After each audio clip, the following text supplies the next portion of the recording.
네, 여러분, 대강절 첫 주일입니다. 추수감사절 주간 또 잘 보내셨습니까? 네, 바쁘셨나요? 좀 쉬셨나요? 네, 저희는 아들 둘이 대학에 있다가 집에 한 주간 오고 손님도 한 분 모시고 그래서 좀 바쁘기도 하고 좀 좋기도 하고 풍성한 계절을 보냈습니다. 교회의 달력의 가장 중요한 두 절기가 성탄절과 부활절입니다. 그 두 절기를 기준으로 이제 교회 1년에 또 그런 신앙의 스케줄들이 진행되는데 추수감사절이 지나면 성탄절을 맞이하기까지 주님의 오심을 사모하고 기다리는 대강절 절기가 시작됩니다. 오늘이 대강절 첫 주일입니다. 진교실에 지난 주일 예배 후에 크리스마스 트리도 만들었는데 저희 집 거실에도 집에 걸맞지 않은 대형 크리스마스 트리가 있습니다. 앞으로 한 달 동안 크리스마스 트리를 보면서 또 이 대강절의 절기를 예수님 크리스마스까지 또 많이 기억하게 될 텐데 어릴 때는 그 크리스마스 트리 밑에 뭐 선물 어디 없나 뭐 좀 기대하고 우리 자녀들도 그랬던 것 같은데 이제 우리는 이 대강절 절기 가운데 예수님을 좀 다시 기억하고 새롭게 만나고 또 정말 주님의 오심을 또 우리가 주 안에 있음을 기뻐하는 복된 절기 되기를 바랍니다. 앞으로 4주간 이 대강절 절기 동안 복음서의 기자들이 전하는 크리스마스의 이야기를 나누면 좋겠습니다. 오늘은 마태복음에서 마태의 크리스마스라는 제목으로 말씀을 나누겠습니다. 마태는 예수님의 12 제자 중에 속해 있었고 본명은 레위였습니다. 우리가 알다시피 세리였고요. 세리는 그 당시는 세무 공무원이 아닙니다.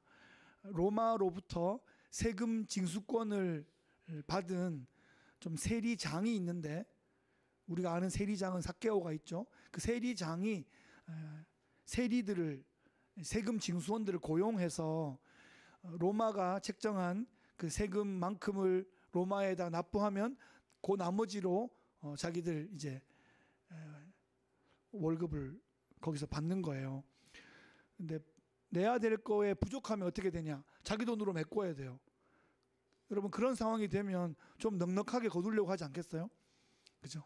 그렇게 하다 보니 로마는 뭐 자기들이 그렇게 하니까 세금이 잘 들어오니까 뭐 좋은데 이제 동족들 간에 그런 긴장도 있고 불편함도 있고 세리는 그렇게 친로마파 그렇게 매국노 뭐 그런 취급을 받았습니다.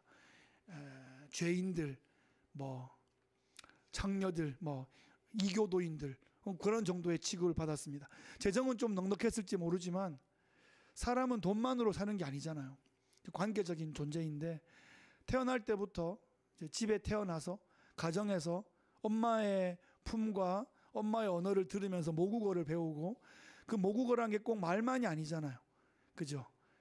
일어나고 앉고 먹고 자고 대화하고 예의를 갖추는 그 모든 문화를 집에서 배워가는 건데 또 엄마가 없이 뭐 원숭이한테 크거나 늑대한테 크면 뭐 그런 걸 또 배워버리지 않습니까? 그만큼 사람은 먹고 본능적으로 생존만 하는 게 아니라 그런 사회와 가정을 통해서 양육을 받게 됩니다.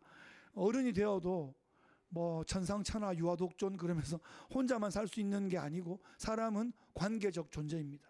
한자로 사람 인자를 써도 이렇게 사람이 서로 기대어 선 모습인 것이고 인간이라고 할 때도 사이간자를 쓰잖아요. 사람들 사이에서 사람이 되어가는 겁니다. 그런 면에서 재정적으로는 좀 부유했을지 모르지만 관계적으로 영적으로는 매우 좀 메마르고 좀 척박한 삶을 살았던 것이 세리들의 삶인 것 같습니다.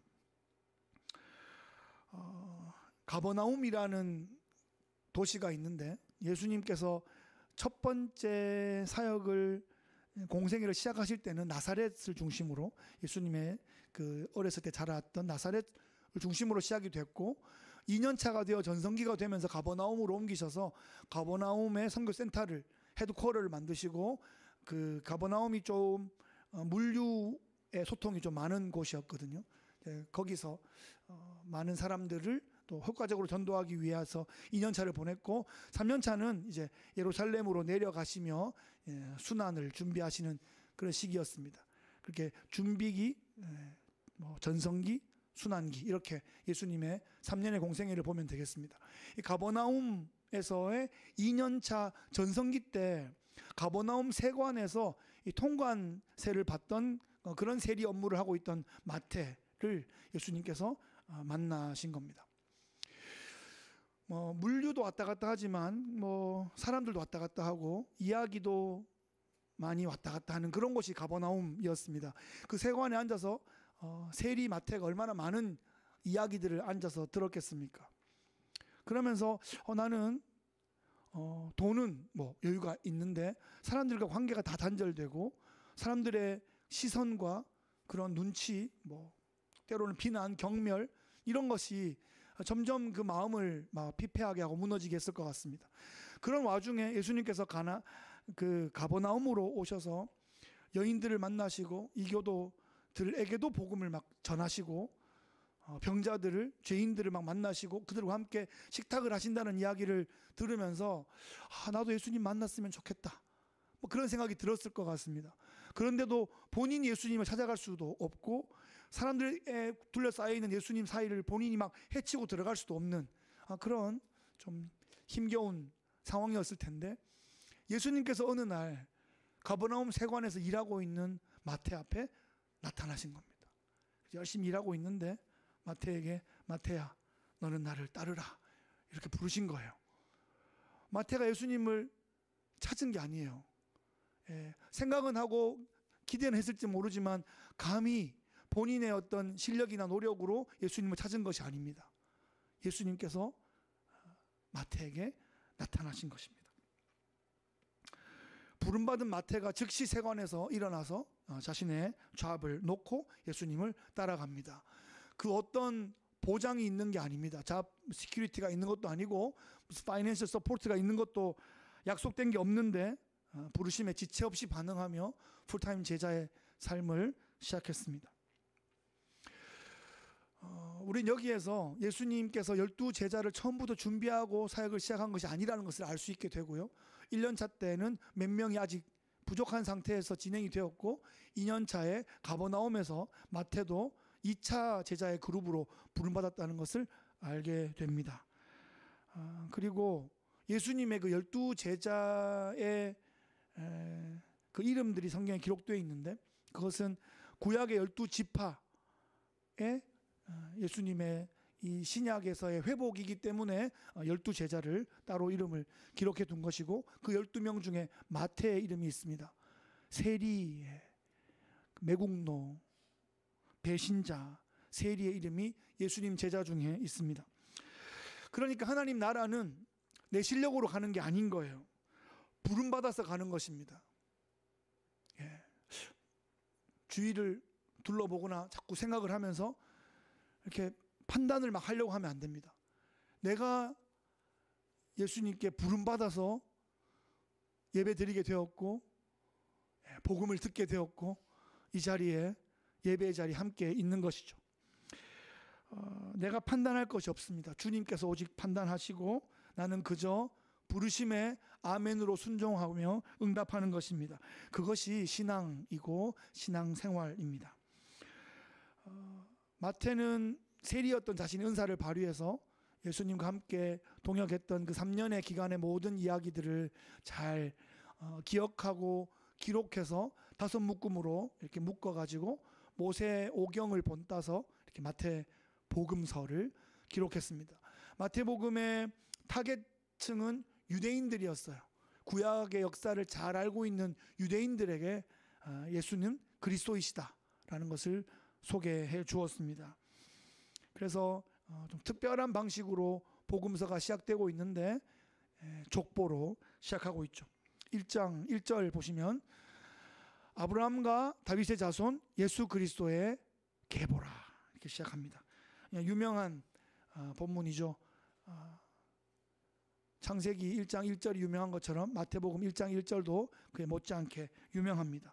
이 족보는 한 사람의 근본을 밝히는 데에 매우 중요한 도구입니다. 족보를 중요하게 여기는 유대인들과 또 우리 한국 민족도 역사가 길기 때문에 족보를 좀 중요하게 여기죠. 저도 어렸을 때 이렇게 어른들께서 네 본관이 어디고 막 그러고 너는 누구 몇 대 손이고 그러면은 예 저는 선산 김해 문강공파 42대 손입니다 이런 거 막 했어야 돼. 그러면 그래 잘 배웠구만 이러는 그런 경험들을 좀 가지고 있습니다. 한국을 떠나기 전에 이제 족보가 새로 편집된 것을 이렇게 봤더니 제 아내랑 큰아들 이름까지 써 있는 족보를 보고 미국에 왔습니다. 족보가 이만큼이 돼요. 맨 끝에 거 보니까 나와 있었는데, 근데 이게 올라가면 올라갈수록 이게 얼마나 정확하고 정직한지는 알 길이 좀 없는 것 같습니다. 그렇지 않습니까? 사실은 좀 족보에 대한 좀 허영심도 있을 수 있고요. 족보를 샀을 수도 있고요. 역사를 우리가 정확히 알 수 없습니다. 그나마 정확한 게 있다면 조선왕조실록에 나오는 왕족 족보 정도는 좀 정확할 것 같고 대정, 대세, 문단세 이런 건 중요할 것 같은데 그 외에는 잘 모르겠습니다. 그런데 성경은 족보의 진심입니다. 성경은 역사적으로 중요한 장면마다 족보들을 기록해 두었습니다. 창세기부터 쭉 읽다 보면 이름들이 족보가 나오잖아요. 셋의 족보도 나오고 가인의 족보도 나오고 노아와 아브라함이 나오는 족보도 나오고, 심지어 역대기를 딱 펼치면 역대기는 포로 귀환한 다음에 포로 귀환 백성들에게 하나님 나라 역사를 기록해 준 것인데, 역대기 초반에는 사람 이름만 쫙 나와요.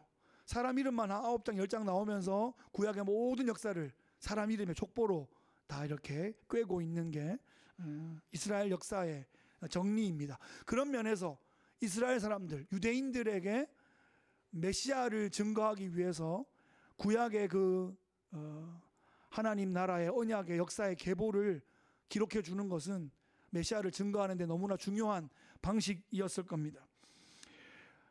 예수가 메시아라면 족보가 확실해야 됩니다. 그는 아브라함의 자손이어야 됐고 다윗의 자손이어야 됐습니다. 그것이 구약의 메시아 예언, 하나님의 아들의 예언, 왕으로 오실 그분에 대한 예언이기 때문에 그렇습니다. 사실 이 마태복음 1장 1절은 족보 이상의 의미가 있습니다. 족보에 서언이 있을 텐데 그 이상의 의미가 있습니다. 헬라 원문으로는 이것이 비블로스 게네세오스 이렇게 시작되는데, 이 비블로스가 여기서 물론 바이블이 나왔지만 이게 성경이란 뜻이 아닙니다. 그냥 공문서 이런 뜻이고요. 게네세오스가 제네시스입니다. 시작이죠. 그러니까 비블로스 게네세오스는 시작의 책, 기원의 책 이런 의미를 갖습니다. 창세기 1장이 창조로 시작된 것처럼 마태복음 시작도 창조로 시작되는 거예요. 비블로스 게네세오스, 어떤 창조요? 새로운 인생의 창조. 우리가 한 인생이 메시아를 만나게 되었을 때 거듭나게 되고 새로운 인생으로 새로운 역사를 경험하게 되는 그 거듭남의 역사가 시작된다 하는 것이 복음서의 첫 줄의 이야기입니다. 예수님께서 죄인인 나의 이름을 불러주었을 때, 마태야 너는 나를 따르라 이렇게 불러주었을 때 그가 예수님의 제자가 된 것처럼 예수님이 나의 이름을 불러주셨을 때 내가 하나님 자녀가 되고 그분의 나라의 백성이 되고 예수님 제자가 되는 것입니다. 그러니까 이 마태복음 1장 1절은 단순한 족보의 서문이 아니라 메시아 예수 그리스도가 펼쳐나가는 새로운 역사의 선포인 것입니다. 이 1장 1절을 원문으로 보면 순서가 기록이다, 시작에 관한, 예수 그리스도, 다윗의 자손, 아브라함의 자손 이런 순서입니다. 그러니까 한글 순서하고 헬라 원문의 순서는 완전히 다르게 되어 있습니다. 원문에는 가장 중요한 순서대로 되어 있죠. 예수님, 다윗, 아브라함 이런 순서입니다.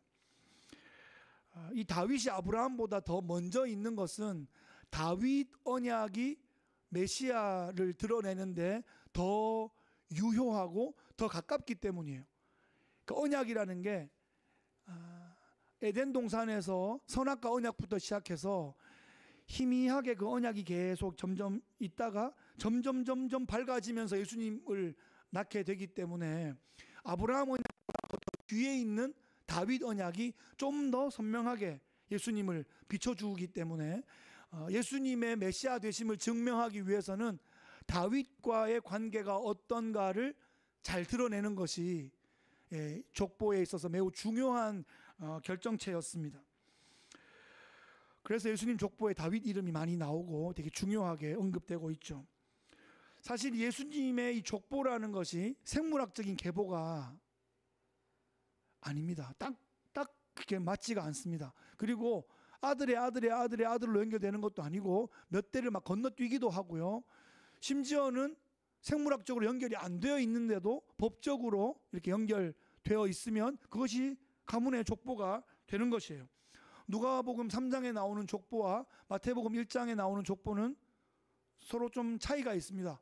그게 차이가 있기 때문에 누가 한 명이 틀린 게 아니라 그 목적이 다르기 때문이에요. 누가는 예수님의 법적 부친인 요셉으로부터 아담까지 올라가는 그런 생물학적인 계보를 좀 기록했고, 마태는 예수님이 공식 왕위 계승의 라인을 아브라함부터 이렇게 기록해 두고 있습니다. 어차피 예수님은 자기 아버지인 요셉과 직접적인 혈연 관계가 없습니다. 그죠? 법적으로 입양된 아들이기 때문에 그렇죠. 마태가 아브라함부터 예수님까지 이어지는 이 족보를 14대씩 3대로 이렇게 세 가지 그룹으로 그렇게 구분해 놓고 있습니다. 1장 17절 보시면 그런즉 모든 대수가 아브라함부터 다윗까지 14대요. 다윗부터 바벨론으로 사로잡혀 갈 때까지 14대요. 바벨론으로 사로잡혀 간 후부터 그리스도까지 14대더라. 이렇게 기록이 되어 있습니다. 좀 전에 말씀드렸듯이 정확하게 14대로 되어 있는 게 아니고 대략적으로 14대로 되어 있습니다. 사실 이 유대의 족보라는 게 사진을 착각 찍듯이 정확하게 사실적으로 표현하는 게 아니라 이렇게 화가가 풍경화를 그리는 것처럼 어떤 부분은 좀 강조하고 어떤 부분은 좀 이렇게 생략하고 여백으로 처리하는 그런 기법이 여기에 활용되어 있습니다. 또 유대 문화에서는 아들하고 손자하고 사실 같은 단어를 쓰기 때문에 손자도 아들이라는 단어로 쓸 수 있습니다. 직계가 아니라 몇 대를 건너뛸 수 있다는 거죠. 그러면서도 중요한 인물은 빠뜨리지 않고 기록하고 있습니다. 14대씩 구분을 했는데 이 14라는 숫자는 7 완전수의 2배로 되어 있고, 우리는 지금 0, 1, 2, 3, 4, 5, 6, 7, 8이 아라비아 숫자가 너무 당연하고 태초부터 있었던 것 같은데 사실 아라비아 숫자가 생긴 지가 그렇게 많이 되지 않았어요. 그래서 그 전에는 알파벳에다가 숫자를 부여해서 숫자를 그 알파벳으로 해서 이제 이렇게 표현하곤 했습니다. 그러니까 다윗이라고 하면 다윗의 그 알파벳에 하나하나의 숫자들이 있었고 그걸 합하면 14가 되었어요. 그래서 유대인들은 14 그러면 다윗의 숫자로 기억하고 이해하는 것입니다. 그리고 아브라함부터 또 세 보면 다윗까지 14대가 되고요. 또 14대씩 이렇게 구분이 되어 있습니다. 그래서 유대인의 눈으로 이 예수님의 족보를 보면 온통 다윗 이렇게 표현되어 있는 것입니다. 족보에서 좀 세대를 줄인 것처럼 좀 예상되는 그런 부분이 있는데 5절에 보시면 유명한 또 본문입니다. 살몬은 라합에게서 보아스를 낳고 보아스는 루색에서 오벳을 낳고 오벳은 이새를 낳고, 이새가 낳은 아들이 다윗 아닙니까? 그럼 다윗은 마지막 사사인 사무엘이 기름 부어서 왕정이 시작된, 물론 그 앞에 사울이 있었지만 그때이고, 이 살몬이 라합을 만난 것은, 라합은 여호수아 때 사람이잖아요. 그죠? 여호수아 때에 여리고 기생인 라합이 정탐꾼 살몬과 결혼한 거기 때문에 여러분 사사기 시대가 한 360년 정도 되거든요. 그러면 그 좌우로 펼치면 대충 400년쯤 되는 기간이 4대로 표현되어 있단 말이에요. 4대면 제 할아버지랑 제 아들이 4대잖아요. 할아버지, 아버지, 제 아들. 근데 제 할아버지랑 우리 아들 나이 차가 100살쯤 되거든요. 그러니까 4대면 100년 정도 커버할 수 있는데 4대로 400년 정도를 커버했기 때문에 몇 대를 건너뛰었다 이렇게 볼 수 있습니다. 근데 이것이 사실이 아니기 때문에 틀린 게 아니라 그렇게 영적으로 그렇게 표현된 것이다. 그렇게 이해하시면 되겠습니다. 이렇게 함으로써 예수님께서 다윗의 후손으로 오셔서 언약을 다윗의 메시아 언약을 성취하시는 그런 분임을 확증하고 있는 것입니다. 또 이 족보에서 특이한 점은 여인들이 족보에 기록되어 있다는 거죠. 예. 고대 왕의 족보에 여인들의 이름이 기록되지 않았을 겁니다. 아주 특별한 경우가 있었으면 모르겠지만 오늘 이 족보에 올라와 있는 여인들은 왕의 계보에 오를 만한 그런 수준의 전혀 아닌 모습입니다.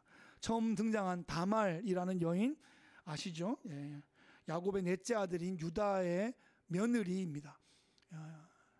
아들들이 줄줄이 이렇게 첫째, 둘째 막 죽어 나가자 이제 시아버지가 며느리한테 가 있어라 이렇게 하고는 그랬다가 이제 생긴 특별한 그러면서 쌍둥이를 낳아서 베레스로 이어지는 그런 계보입니다. 두 번째는 이제 여리고의 기생 라합이고요. 물론 여호와 하나님을 두려워하는 그런 믿음이 있었지만 전직 기생이었다는 것입니다. 세 번째 여인은 모압 출신 룻입니다.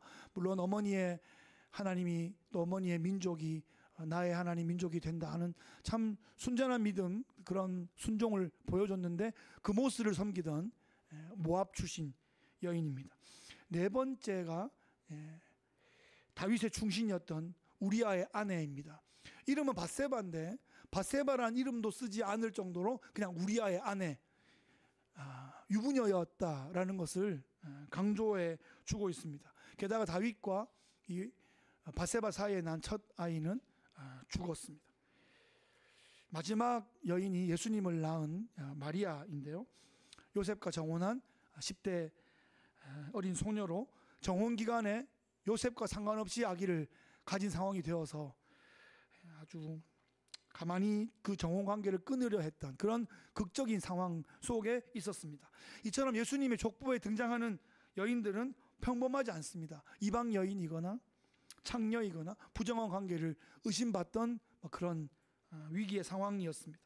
왕의 족보는 고사하고 어느 집 양반 족보에도 오르기 어려울 것 같은 이런 여인들인데 무려 메시아의 족보에 이름이 올라 있습니다.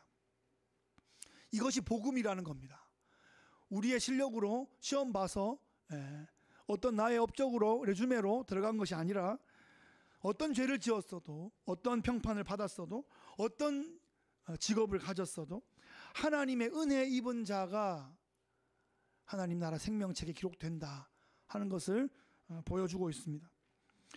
족보라고 하면 우리는 가문의 영광이고 자신의 자랑이고 자신의 능력이고 내 백이다 이렇게 이해할 수 있는데 사실 예수님의 족보는 전혀 그렇지 않은 것 같습니다. 예수님의 족보에는 복음이 담겨 있습니다. 하나님 은혜가 담겨 있습니다. 혈통에 구애되지 않습니다. 민족에도 구애되지 않고 오직 은혜로 오직 믿음으로 오직 순종으로 이 메시아의 족보에 올라가게 됩니다. 이 여인들은 죄인이었지만 하나님의 은혜를 입었고 하나님의 부르심에 응답했고 그래서 메시아의 오심을 소망하며 그렇게 살았습니다. 예수님을 직접 보지는 못했지만 멀리서 그 메시아의 언약을 사모하며 믿음으로 걷다가 이제 십자가 부활 그 뒤에 있는 우리의 믿음을 통해서 그들의 믿음도 소급되어서 인정받게 되는 그렇게 함께 하나님 나라의 백성이 되는 하나님께서 그렇게 하시기를 기뻐하셨습니다. 이제 우리는 역사 가운데 오신 예수님을 듣고 알고 또 말씀으로 대하며 그렇게 믿을 수 있게 되었습니다.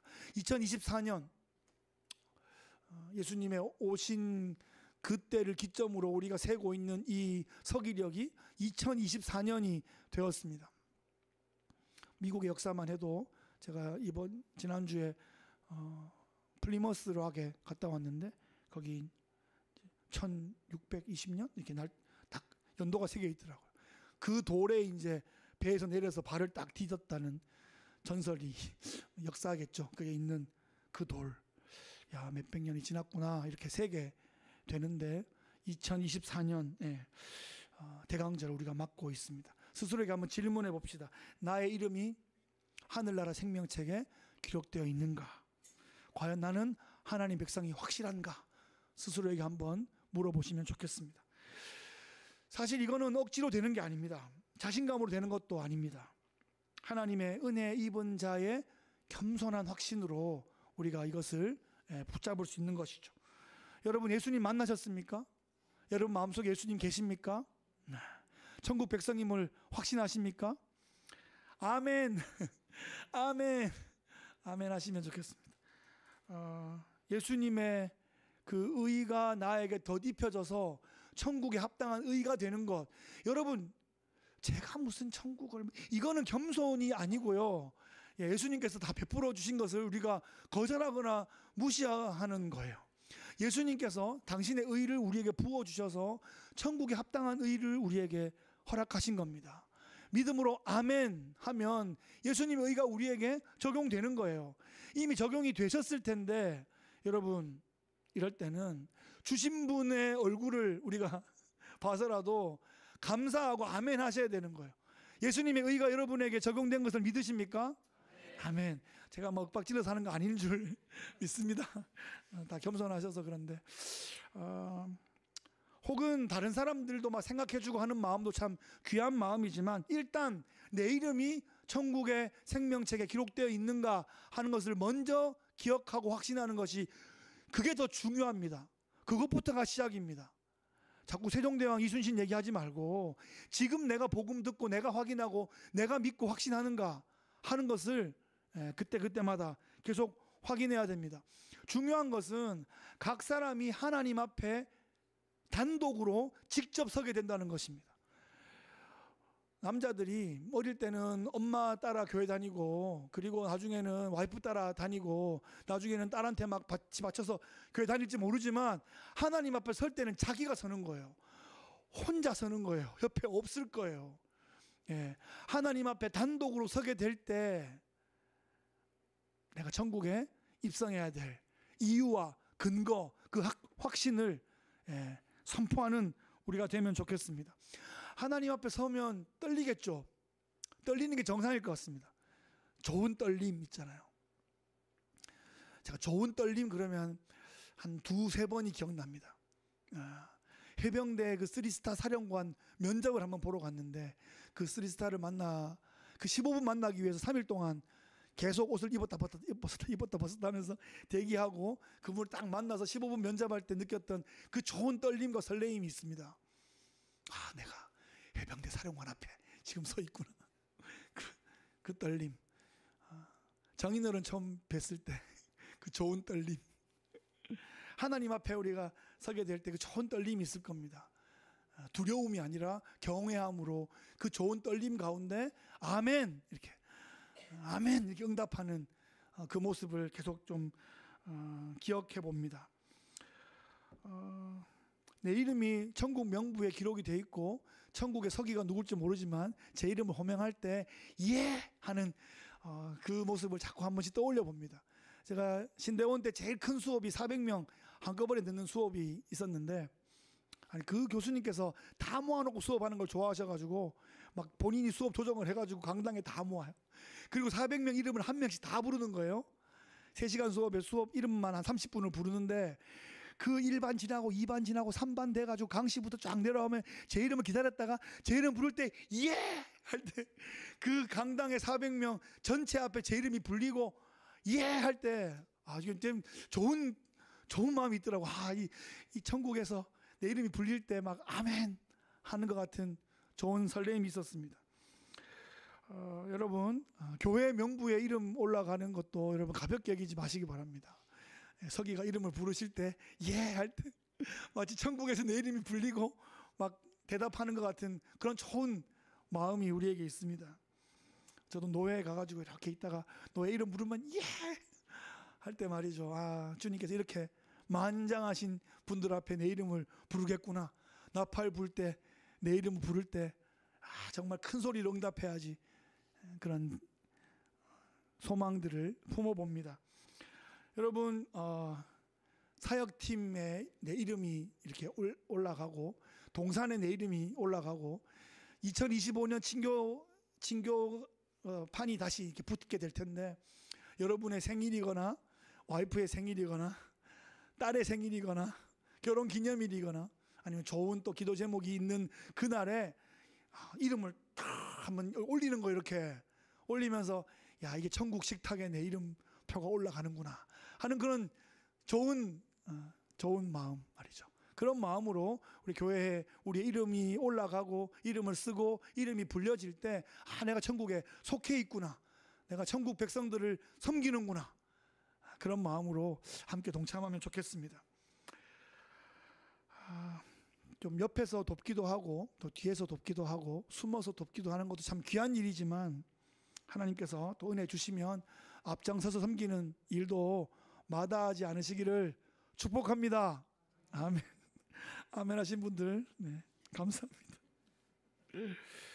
신앙이 성숙하고 또 신앙이 성장하는 길입니다. 네.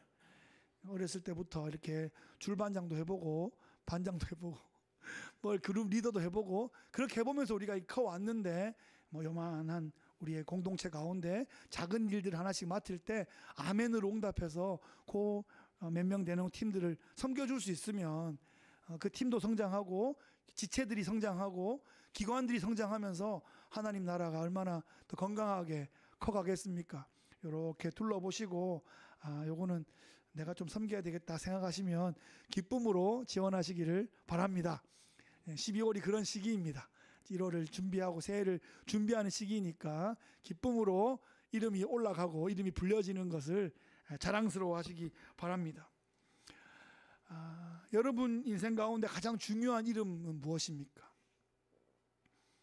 여러분 이 땅을 마무리하고 이 땅의 여행, 또 이 땅에서의 좀 어찌 보면 전투, 이 땅에서의 소풍이라고 할까요? 이 땅에서의 모든 시간들을 마무리하고 천국으로 이사가게 되는 날, 깊은 숨을 내쉬며 우리가 불러야 할 그 이름, 가장 사모되고 소망이 되는 이름은 어떤 이름입니까? 여러분 누구의 이름을 부를 것 같습니까? 예수님. 그 예수님 이름이 기억나고 마지막까지 예수님의 이름을 붙잡고 그분의 이름을 고백하며 주님 앞에 서면 좋겠습니다. 왜냐하면 우리가 눈을 감고 뜰 때 우리 앞에 계신 분은 예수님이실 것이기 때문입니다. 16절 우리 함께 읽어보겠습니다. 시작. 야곱은 마리아의 남편 요셉을 낳았으니 마리아에게서 그리스도라 칭하는 예수가 나시니라. 아멘.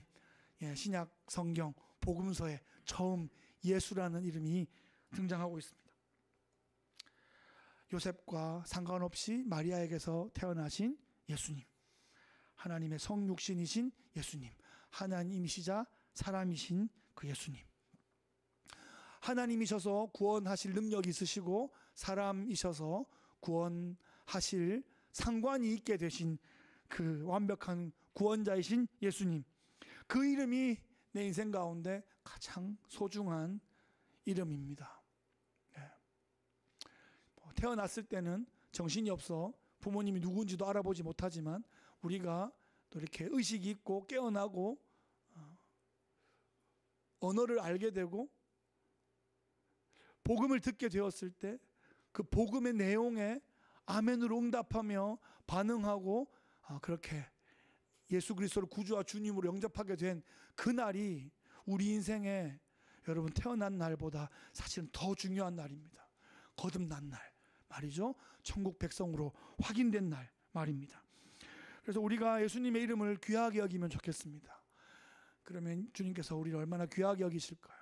우리가 예수님의 이름을 사랑하면 더 깊이 사랑할 수 있으면 좋겠습니다. 너무 당연한 이름으로 말고요. 예수님의 이름을 사랑하며 그 이름을 부르면 예수님께서 얼마나 우리를 고히 여기실까요? 여러분, 크리스마스가 언제입니까? 마태는 크리스마스가 12월 25일이니라 이렇게 쓰고 있지 않습니다. 예수님을 만난 사람은 매일매일이 크리스마스입니다. 사실 진짜 크리스마스는 마태가 세관에 있다가 마태야 날 따라오거라 라고 부름받은 그날이 마태의 크리스마스였을 겁니다. 우리가 예수님의 자녀가 예수님의 제자가 되고 하늘 백성이 된 바로 그날이, 그 날짜를 정확하게 기억하지 못할 수도 있습니다. 그건 괜찮습니다. 구원파는 날짜 시간까지 알아야 된다고 하는데 그 덫에 휘말리면 안 됩니다. 잘 모를 수 있죠. 제 아버지가 구원파를 젊었을 때 만났을 때 구원 받았냐 그래가지고 그렇다 그러니까 날짜를 대라고 막 그러길래 아버지가 순간적으로 기억이 나가지고 니는 생일 언젠데? 그래 몇 월 며칠이래. 봤나? 달력 봤나? 태어났을 때. 그러고 구원파를 물리쳤다 그러시더라고요. 우리 잘 모를 때 구원받을 수 있습니다. 근데 알게 될 때 그분을 더 깊이 사랑할 수 있으면 될 것 같습니다. 크리스마스, 우리가 주님 만난 날이 크리스마스고 매일매일 주님을 새롭게 만나는 그날이 크리스마스 파티인 줄을 믿습니다. 이제 예수님 만난 사람은 모두 다 가장 따뜻하고 가장 친절한 방식으로 예수님을 증거할 수 있으면 좋겠습니다. 내가 높아져서는 안 되겠고 나를 억지로 낮추려고 해도 그게 어색할 겁니다. 있는 모습 그대로 하나님 앞에서 서로에게 자신을 열어 보이며 예수님을 이야기하는 겁니다. 귀로 들리는 건 우리가 하는 거고 마음으로 들리게 하는 거는 성령이 하시는 거기 때문에 우리가 기도하고 기억하고 마음에 품는 분이 있으면 예수님이 널 사랑하셔, 내가 널 위해 기도하고 있어, 그것만으로도 성령께서 충분히 마음의 문을 두드릴 수 있는 그 통로가 되는 것입니다. 하나님 나라 생명책에 우리의 이름이 기록된 것을 기억하고 기뻐하는, 또 그것을 나누는, 증거하는 복된 성탄의 절기 되시기를 예수님 귀하신 이름으로 축복합니다. 합심으로 한번 기도하겠습니다. 말씀을 기억하며 나에게 오신 예수님, 그 이름을 불러주신 예수님, 천국 백성 삼으신 예수님께 감사의 기도 고백 함께 합심으로 기도하겠습니다.